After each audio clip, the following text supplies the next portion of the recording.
ఏంటి ఎవరు నాకు తర్వాత వచ్చిన ఎమ్మెల్యే దూరపూడి చంద్రశేఖర్ రెడ్డి.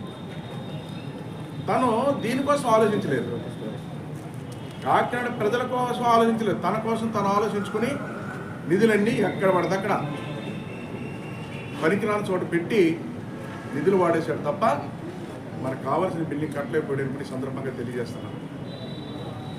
ఏంటండి ఇది? 4 సంవత్సరాలు ఆ బిల్డింగ్ కట్టాలి. ఇవాళ కమిషనర్ ఎక్కడ కూర్చుంటారండి? మేము కట్టిన స్త్రీశక్తి భవన్లో ఎక్కడో 44 వార్డులో కూర్చుంటారు. అక్కడ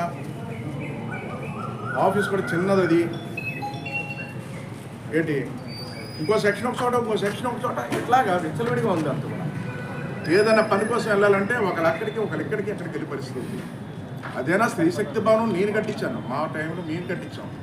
స్త్రీశక్తి భవనం అని కడితే ఆ భవనంలో ఈరోజు కమిషనర్ ఆఫీస్ రన్ అవుతుంది. సరే, ఇలాంటి బిల్డింగ్ ఇప్పినప్పుడు